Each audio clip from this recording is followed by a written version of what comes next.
Hello everyone, it's Echo Music and I am back for another 911 Lone Star episode review. So unfortunately last week I was not able to get an episode review out for 4-9 because I got really sick. So this week it's actually going to be an episode review for 4-9 Roadkill and 410 Sellouts together. So first we're going to start out with episode 4-9 Roadkill. This episode was absolutely insane. I mean, it was a huge episode for my girl Marjan. So at the beginning of the episode, we see Marjan make the decision to go back to the 126. But as she is making her way back to Austin, Texas, she's targeted by a killer, Grant.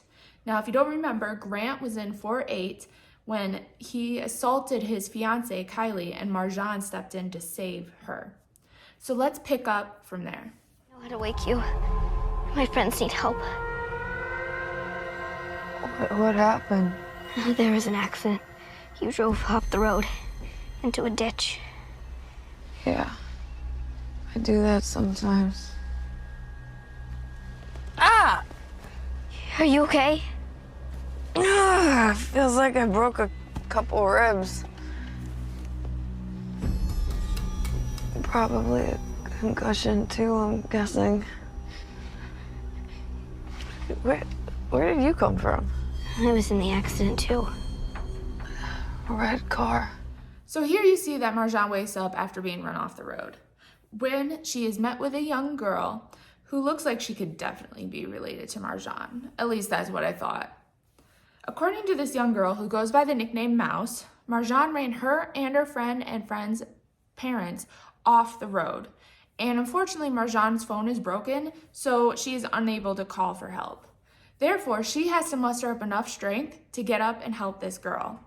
I mean, here you see Marjan doing everything in her power to help someone because she realized in the last episode that her true calling was to rescue people. But to be honest, being ran off the road was the least of her worries. Throughout the episode, you see her having to fight for her life against Grant as he is out there to kill her. Thanks, Pa. Yeah, appreciate it. Yeah. We'll see each other this weekend. All right, bye. Texas Rangers haven't heard anything. Yep, thank you. No Jane Doe's matching Marjan's description, any hospitals in Kerr County. Or Gillespie, Logan, or Mason. I think we need to start calling tow truck companies. What if she's stranded on the side of the road somewhere? Something bad happened, I know it. Hey, you all right? Why did we let her go? Man, we never should have let her leave. Mateo, you need to be stronger now, okay? No matter what happened, Marjan needs us to keep pushing. Yeah? Just can't lose her, man. So here you see that everyone planned a welcome home party for Marjan, but when she doesn't show up, they all team up together to find her. You see that Owen, Judd, and Paul are out on the road looking for her, while Carlos, TK, Nancy, and Mateo are back at Owen's calling people to try and find her. I feel like a theme this season is teamwork. I mean, between the terrorist episode and now this, you really see what they can do when they work together as a team, and how they are much stronger when they are together. I also really loved how Carlos told Mateo to be strong because Marjan needs us. If I recall in episode 4, Gabriel practically said the same thing to TK when Carlos was missing. Just let her go. Who? Kylie? No way. I'm gonna find Kylie. And then she's gonna beg me to take her back before it's done. Look at you. You can't even stand up. You know you're gonna bleed out before they even find us down here? You know what? You're right. We can end this and they won't hear a thing. Don't even need to waste another bullet.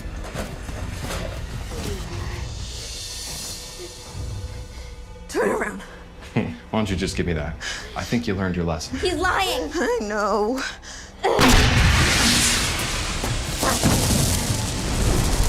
So I gotta say that Natasha nailed the acting in this episode. I mean, there were so many sides of Marjan that Natasha had to play, and it was incredible to see. Marjan ended up getting shot in the abdomen, and she had life-threatening injuries. She lost a massive amount of blood, and it had to be in an extreme amount of pain. Yet you also see in this episode this resilience and determination in her to fight because she had something to fight for. She had Mouse. And she fought to the very end, and she took down Grant with a flare gun. I mean, again, we see her being a badass. No way. Cap? We're gonna get you out of here. No, take her first. You have to take Mouse. You need to go with him. You go with him. I got you. Cap, you can't leave her. It's okay, Marshawn. I'm gonna be okay now. We both are.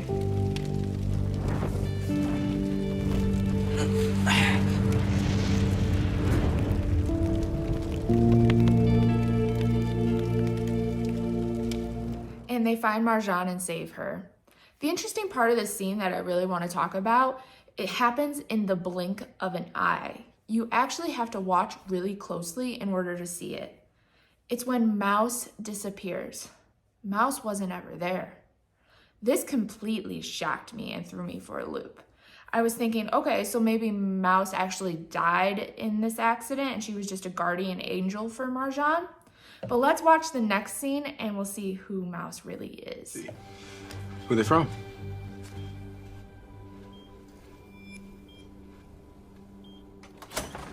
Marshawn? Mom, Dad, We were so worried. Joey and his parents couldn't save them. I tried, but nobody came.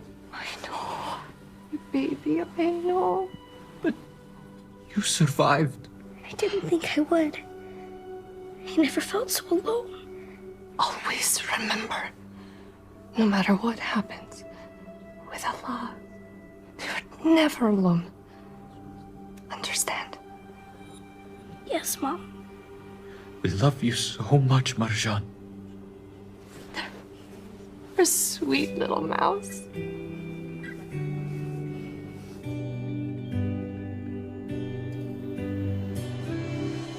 So the biggest reveal of this entire episode is that Mouse is Marjan. Y'all, Marjan saved herself. Let me repeat this. Marjan saved herself. You always see her rescuing others, but here you see that it was herself, her younger self, that pushed her to keep fighting and to stay alive. What I loved about this episode is that it made me want to watch it again. At first, I watched it just as a regular viewer. I didn't know who Mouse was, so I just watched it like any other episode. But then I had to watch it again, knowing that Mouse was Marjan. And let me tell you, I learned so much about Marjan. It really was a Marjan Begins episode. You got to see what made Marjan the person she is today, and that was beautiful to see. You know, Marjan lost her best friend in a car accident, and she used to feel so alone and so afraid. But look at her now. My favorite was that at the beginning of the episode, her friend's mom told little Marjan to never hide your light because it will make somebody else feel bad. Now look at where Marjan is. Marjan is Firefox. She is showing her light and making a difference in the lives of others. And that was just absolutely beautiful to see. So now we are going to move on to episode 410 titled Sellouts. Clever. I met you while you were throwing a benefit gala. How was I supposed to know you were just talking and not reaching your hand out? Oh, this always happens. This always happens? Not being accused of solicitation, this. The money finds a way to ruin everything, this. My whole life, I never know if people like me for me or if they want something. My sweet 16, half the girls left when we ran out of Hermes gift bags. Yeah, I know. Poor little rich girl. I don't care about your money, Kendra. Yeah, people always say that. Okay, how about this? Next time, it'll be on the house. Wow.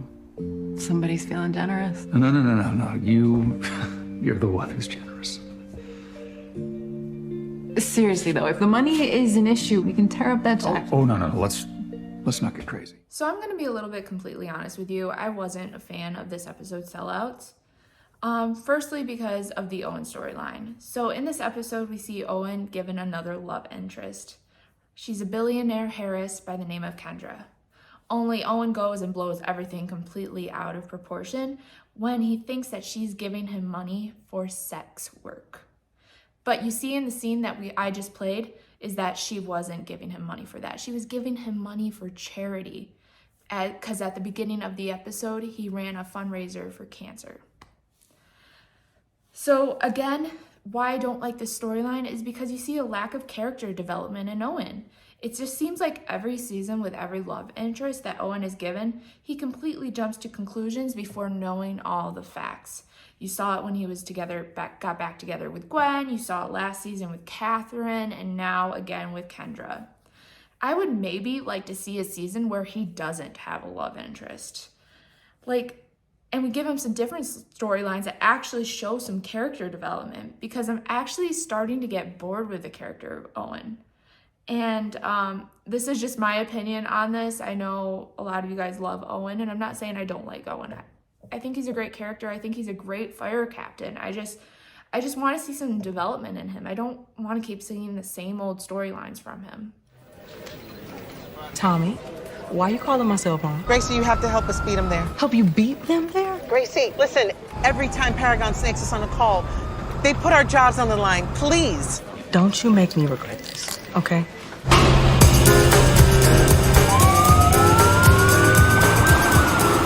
All right, it looks like you're in luck, because I think they just hit some traffic on Crawford.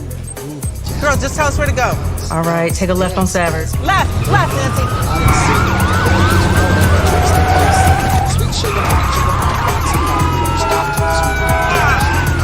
And then a right on Burns. Next right. This next right. Come on, man. Now what?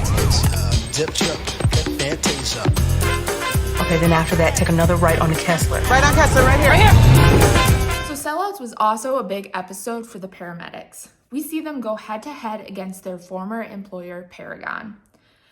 Every rescue in this episode was medical, which was super cool to see, since the biggest bulk of our rescues on this show are fire and rescue. Although I gotta admit that contact lens rescue at the beginning of the episode really grossed me out. Anyways, so after going head to head with Paragon, and it looks like Paragon might actually win. But at the very end of the episode, the Paragon ambulance blows up, and TNT, Tommy, Nancy, and TK, have to rescue the patient and paramedic Pierce. Yeah, remember that paramedic who refused to go into that minefield? Well, he almost died this episode. However, he didn't, because TNT came to the rescue and saved his life. And now Pierce is suing his employer, Paragon. So way to go, Tommy, Nancy, and TK. You rocked. Now can I just request that we get an episode straight for the police rescues? Give Carlos all the rescues an episode? I'd be down to see that. So before these two episodes, here was my top 5 911 Lone Star episodes. In number 1, we have 3-4 Push. In number 2, we have 4-4 Abandon. In number 3, we have 212 The Big Heat. In number 4, we have 3-8 In the Unlikely Event of an Emergency. In number 5, we have 2-9 Saving Grace. However, I am excited to announce that 4-9 has landed in my 3rd place spot on my top 5, pushing 212 to 4th place and 3-8 into 5th place. Y'all, this episode was just awesome. I love how Ronan is always teasing his favorite episodes, but he never mentioned this one. So it completely threw me for a loop watching it and just being on the edge of my seat the entire time. It was stressful, just like Abandoned and The Big Heat. But it didn't beat Abandoned for me just because I didn't land into a complete panic attack like I did with Abandoned. However, I thought it beat 212 is because it left us with this beautiful message and lesson to take away. So again, guys, I just want to say thank you guys so much for watching this video. Please let me know in the comments below what your thoughts were on Roadkill and Sellouts. And I just want to leave you with this message. Let your light shine.